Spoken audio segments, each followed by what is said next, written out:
भगवान श्री कृष्ण के मित्र सुदामा अपनी मित्रता की वजह से शास्त्रों में विख्यात हैं। श्री कृष्ण के मन में अपनी अलग ही छवि बनाने वाले सुदामा को दुनिया मित्रता के रूप में याद करती है, लेकिन सुदामा का एक रूप ऐसा भी था जिसकी वजह से भगवान शिव को इनका वध करना पड़ा था। इस सत्य पर विश्वास करना मुश्किल तो है, लेकिन अगर हम इतिहास के पन्ने पलटे तो यह सच सामने आता है। परंतु आखिर क्यों भगवान शिव को सुदामा का वध करना पड़ा? स्वर्ग के गोलोक में सुदामा और विराजा निवास करती थी। सुदामा विराजा से प्रेम करता था, लेकिन विराजा कृष्ण से प्रेम करती थी।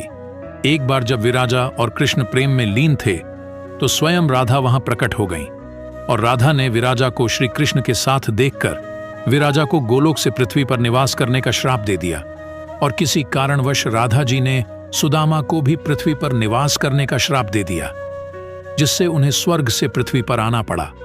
मृत्यु के पश्चात सुदामा का जन्म राक्षस राजदंभ के यहाँ शंखचूर्ण के रूप में हुआ, और विराजा का जन्म धर्मराज के यहाँ तुलसी के रूप में हुआ।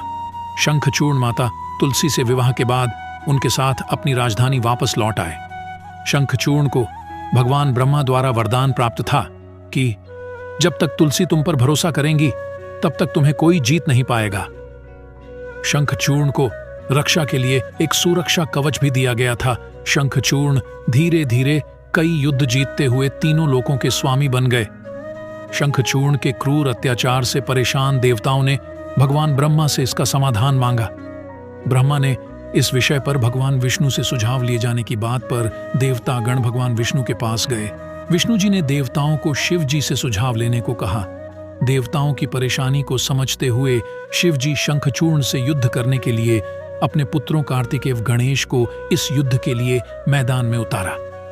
इसके बाद भद्रकाली ने भी अपनी विशाल सेना के साथ शंखचूर्ण से युद्ध किया, लेकिन शंखचूर्ण पर भगवान ब्रह्मा के वरदान के कारण वध कर पाना काफी मुश्किल हो गया था, और अंत में भगवान विष्णु युद्ध के दौरान शंखचूर्ण के सामने प्रकट हुए और उनसे उनका कवच मांगा, जो उन्हें ब्रह्मा जी ने दिया था।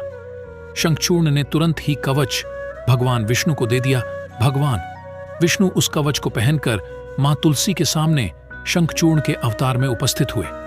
उनके रूप को देखकर मां तुलसी ने उन्हें अपना पति मानकर उनका आदर सत्कार किया, और इनके कारण मां तुलसी का पतिव्रता नष्ट हो गया। पत्नी तुलसी की पतिव्रता में शंखचूर्ण की शक्ति बसी थी। वरदान की शक्ति के समापन पर भगवान शिव ने शंखचूर्ण का वध किया और देवताओं को उसके अत्याचार से मुक्त करा दिया। तो इसलिए श्री कृष्ण के मित्र सुदामा के पुनर्जन्म शंखचूर्ण का भगवान शिव ने वध किया।